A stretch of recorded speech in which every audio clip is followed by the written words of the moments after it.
In earlier videos, we met several simple single qubit gates, such as the NOT gate and the Hadamard gate. In this video, we're going to describe the most general single qubit gate. Over the next few videos, we'll flesh this description out and really come to a comprehensive understanding of single qubit gates.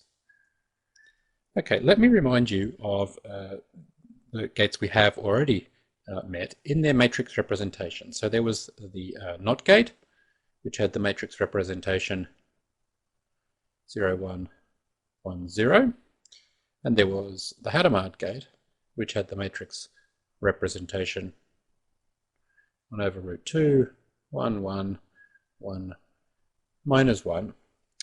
And as you'll recall, the way in which we described the change in a quantum state, so if we write the quantum state as a vector, alpha, beta, then the final quantum state, after doing the gate, has amplitudes, let's call them alpha primed and beta primed, which is given by a matrix acting on the initial state, where the matrix was either X or H.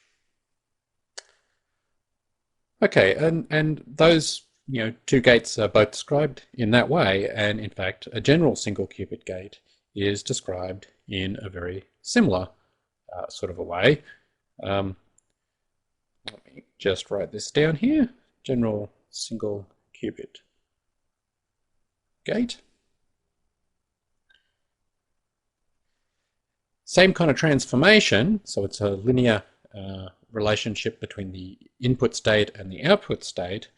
And now this matrix can be any unitary matrix. I'll explain what a unitary matrix is in a second. So it's a square matrix, a 2 by 2 matrix. And what it means to be unitary is the following. It means that U dagger, well, I'll give this a notation, any unitary matrix U, it means that U dagger times U is the identity operation, where the dagger is what you get when you take U transpose and the complex conjugate. So in particular, what this means is that if you have, well, let's just work through an example of this dagger operation. So imagine we have a matrix, 2 by 2 matrix whose entries are A, B, C, and D, and we take the dagger of it. It's, well, the transpose complex conjugate of A gives us A star. We get C up here because of the transpose star, B star down here, and D star. So that's the dagger operation. It's often called the Hermitian conjugate operation. So there's a lot going on here in our description of a general single qubit gate. It's a lot to take in all at once, particularly if you're not already familiar with unitary matrices or with this dagger operation.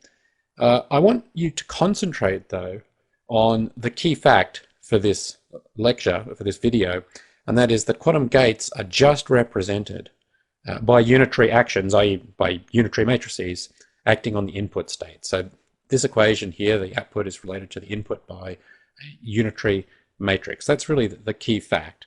And we'll slowly unpack the rest of the content over the next few videos. So there are a few basic questions that you might ask. One is, why would we expect single qubit gates to be described by unitary matrices? And what does it mean to be unitary anyway? This equation is easy enough to check. It's sort of simple enough algebraically, but what does it actually mean? Can we give some sort of intuition for it? Another question you might ask, a natural one in the light of the previous videos, is whether or not the NOT gate and the Hadamard gate are unitary. Of course they are, we'll see, but we should check that. And furthermore, what other single qubit gates are there which we can do? Can we sort of build up a description which is a bit more concrete than this rather abstract equation? And we'll see that that is possible. We'll answer all these questions over the next couple of videos. Where we're going to start is with the simplest of these questions, which is whether or not the NOT gate and the Hadamard gate are unitary. And that is indeed easy to check. I'll just rewrite the NOT gate again. Well, if we take the dagger of this matrix, well, we take the transpose, doesn't change, and we take the complex conjugate, and it doesn't change. So it's just x again. And so x dagger x is just x squared. And we saw in an earlier video that this is the identity operation. So it is indeed unitary. You can check that again if you want to. Same thing for the Hadamard gate or Hadamard matrix. We have this as the matrix, H dagger. Well, again, when you take the transpose, nothing changes, and it's a real matrix, so complex conjugating doesn't do anything. And we're left with H dagger is just the Hadamard matrix. So H dagger H is just H squared, which, as we saw in an earlier video, is the identity. Or again, you can go through and check it if you want. So both X and H are unitary, and so they're legitimate quantum gates. All right, that basic calculation out of the way, let's move on to a bigger question. And a natural question is, well, what does it mean for a matrix to be unitary anyway? You know, can we give some kind of intuition? And turns out that we can. I can give you a partial explanation now, and the result is this. It's that unitary matrices preserve length. So what does that mean? To be just a little bit more precise about it, it means that if we take any state psi and let u act on it, and then compute the length or norm of u psi, it's always equal to the length of the original vector psi, or psi. What's more, you know, we've been dealing mostly with, well, in fact, entirely with vectors for qubits, which are two-dimensional complex vectors. But actually, this statement is true for vectors in any dimension. So we're going to imagine now that this is a complex vector in an arbitrary dimensional vector space, and this turns out to be true, not just in two dimensions, but in an arbitrary number of dimensions. And the proof is rather simple. Well, in fact, it's almost trivial. We just go through and compute what this is, what the value of this is. Before we get to the proof, I just want to make a comment. Of course, you know, this result, unitary matrices preserve length, is good news for quantum gates. The reason why is because in a quantum gate, remember, we need our input state to be normalized, to have length 1, and we need the output state also to be a legitimate physical quantum state, which means it must be of length 1. And this is telling us that unitary matrices, if we use those as quantum gates, it will have that property. So that's really good. In fact, it turns out that they're the only matrices with that property. The converse of this result also holds. And so in some sense, what it means to be unitary as a matrix is that it means that you are length preserving. Okay, that's a little bit about sort of the geometry or the geometric interpretation of unitary matrices. Let's actually prove this result. And the proof is straightforward. You just compute this left-hand side, or in fact, you compute the square of it. It's a little bit easier to work with, the square. So the square of this length is what you get when you sum over all the components of u psi squared, in the absolute value squared. So in particular, we take u psi, the jth component of it, and the complex conjugate of the jth component.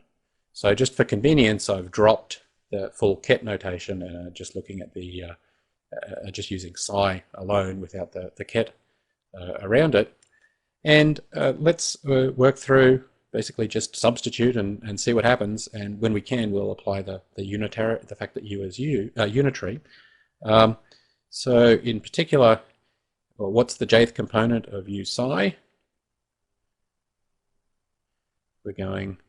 we have two matrix multiplications here. There's the u psi over here and there's the u psi over there. So we're going to introduce two extra summation indices.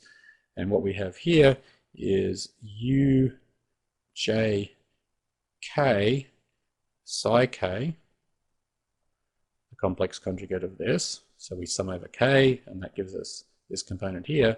And similarly, it's u j l psi l. When we sum over the l here, it gives us the jth component of u psi. That's just the usual rules for matrix multiplication. So we can, of course, when we take this complex conjugate, we can just, in fact, I'll just rub it out. I won't worry about rewriting it. We can just bring it in here. The complex conjugate of a product of two numbers is just the product of the complex conjugates. And now we'll rearrange, we'll move the u's beside one another. We're going to try and apply the unitarity constraint. So we're going to get a sum over j, k, and l. And this, it's convenient to rewrite in terms of u dagger.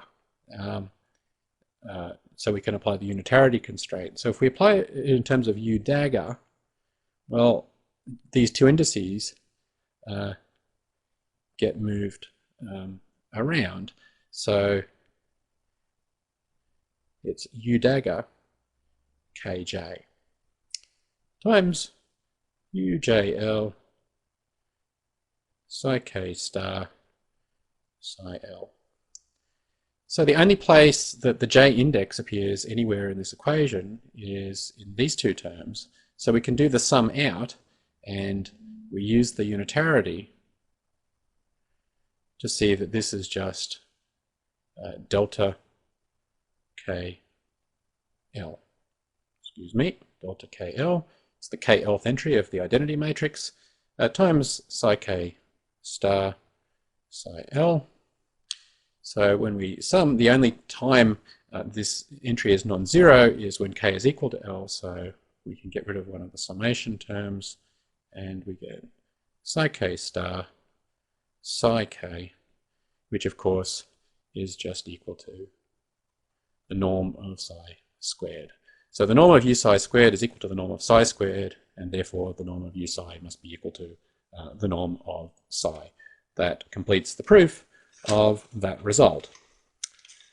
Okay, in fact, you can actually prove something stronger. As I alluded to before, unitary matrices are in fact the only matrices which preserve strength. So let me just state that a little bit more precisely. The result is the following, that if you take any matrix M, then basically the length of M acting on psi is equal to the length of psi for all psi if and only if M is unitary. So that's the statement that unitary matrices are the only length preserving matrices. This result lets us answer our earlier questions. We see why quantum gates must be unitary. As I said before, they're the only linear operations which preserve normalization. It doesn't completely explain the answer to that question, because it doesn't explain a deeper question, which is why quantum gates should be linear in the first place. You know, why we should actually have a matrix representation at all. That we're just going to have to accept for now. We've kind of gone part of the way towards answering the question, and of course, you know, deeper levels of understanding are possible, but we'll be satisfied with that partial explanation for now. This result also lets us see what unitary matrices are. As I said before, they're just the matrices which have this property of preserving length. Okay, so in the next video, I'm not going to prove this result now. In the next video, I am, however, going to go in and explain exactly why this result is true. We've already proved half of it, and we'll prove the other direction next time when we explain why unitaries are the only matrices which preserve length.